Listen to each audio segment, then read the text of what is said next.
Hello everybody, my name is Page, and today I am reviewing LEGO Bionicle 8731 Axonn. This set, it was released in 2006, retailed for about 20 euros or dollars, and of the sub-theme Warriors. And first of all, it's a pretty great set it's a pretty wanted set, so I'm lucky to, I believe I can make 3 of him. So that's a nice thing. But let me just get into some of the details. It is pretty big.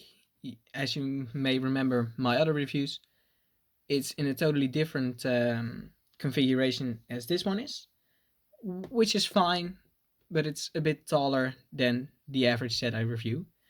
Also, it doesn't have minifigures, but this is the one character you get.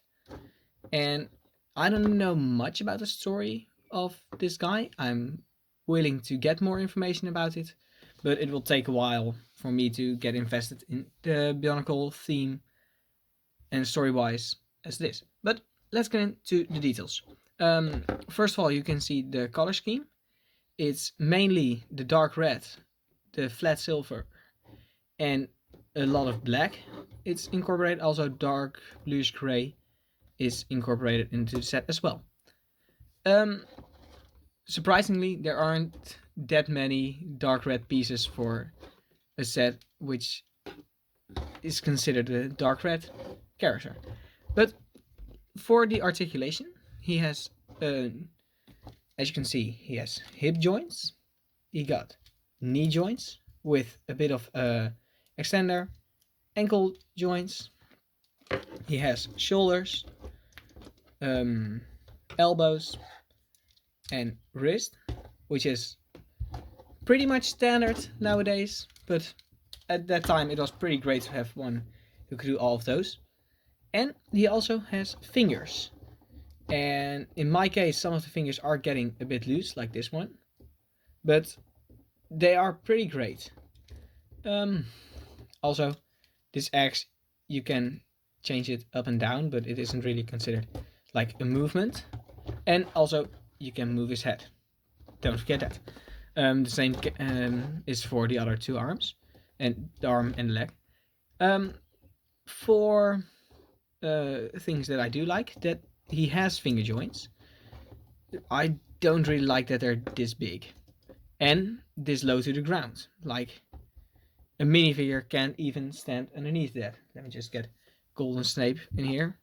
Barely. But as you can see, that is not the best thing, proportionally wise.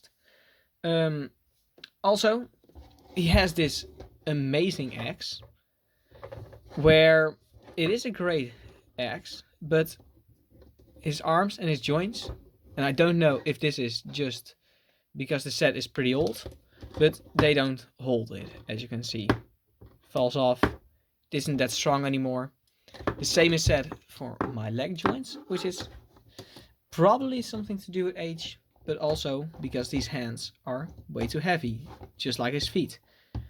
Another thing I have to say is, with his legs, the mobility is pretty limited by the 2 bushes in here. You can change it, of course, but it is still pretty limited. So you can kind of do it like this, but if you want to have it like stretched out at the back, you can't. This is the furthest you'll get.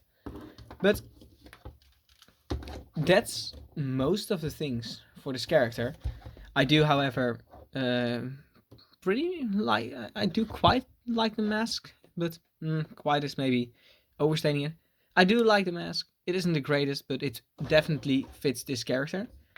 For the eye stock piece, it's the neon yellow, neon green piece, and for a few on the back, which is also pretty fine.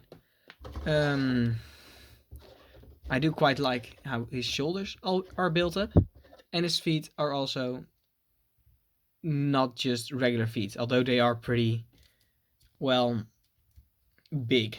But That's, in my opinion, the best way to describe this character.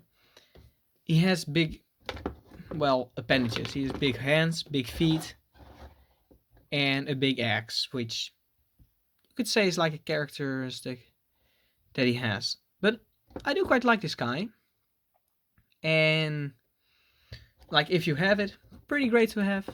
But I wouldn't be buying it for the prices you see on which Brickstead advertises or advises.